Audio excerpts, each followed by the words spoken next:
Good morning, members of the Chamber and friends. I'm delighted to be here, and I really appreciate you're joining us today.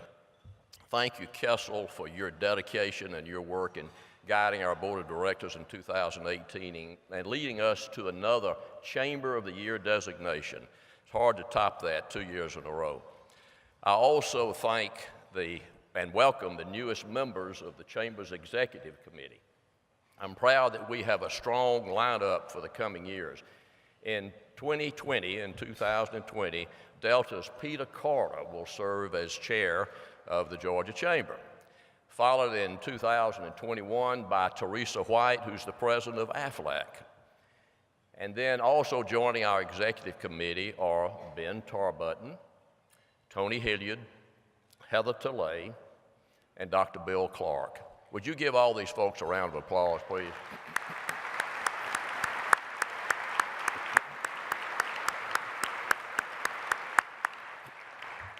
Being a member of the Georgia Chamber for over 2 decades, I've seen a lot of changes. And although each legislative session brings new debate over new issues, there's one constant. The Chamber is always at the forefront of those discussions, leading, educating, and collaborating to bring about the best possible outcome for the business community. I am humbled and honored to serve as the 2019 chairman, and I look forward to executing our new strategic plan as we work with our new governor and his team to maintain a healthy and vibrant economy that brings prosperity to every part of this state. I personally thank Governor Kemp for helping everyone during his campaign to understand that while some parts of our state are enjoying the benefits of a growing economy, there are other areas that are struggling. As many of you know, my wife and I make our home both in Albany and Atlanta. And as a resident of both rural and urban Georgia, I have to say that I've seen those differences firsthand. This is why the Chamber opened the Center for Rural Prosperity 2 years ago in Tifton. It's why over 500 people attended the second Rural Summit in October, and why we'll host that event again in 2019, and we'll add a mini summit for North Georgia.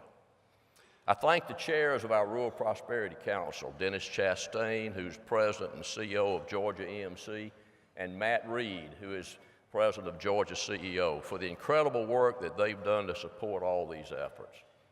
And I'm excited to share today that we're releasing our second Rural Renaissance Agenda, a set of recommendations based upon all that we've learned from thousands of Georgians through town hall meetings, through social media, through polling, and through listening sessions. By the way, if you're interested, you can download that report from our website.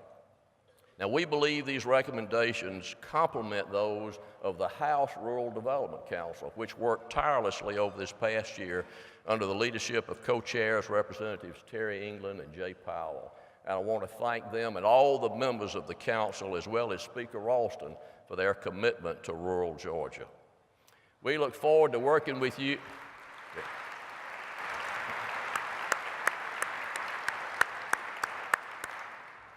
We look forward to working with you, Governor Kemp and Lieutenant Governor Duncan, on improving lives and strengthening communities not only in rural Georgia but throughout our state. And of course, the key for economic growth throughout Georgia is the success of existing small business and future entrepreneurs. And so I want to mention 2 initiatives to help these vital groups.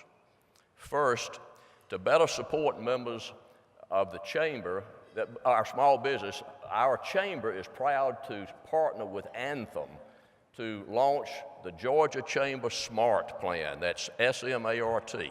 It's a new comprehensive health insurance program that offers small business better premiums and flexibility, and it's off to a great start as of the 1st of January.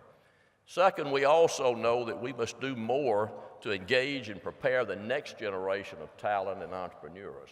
And to that end, we're working to expand our student interest in entrepreneurship and starting their own businesses through our newest initiative called the Georgia Inventure Prize, which is based on President Bud Peterson's and Georgia Tech's 10-year-old Emmy Award-winning student team competition, and is broadcast live on Georgia Public Broadcasting.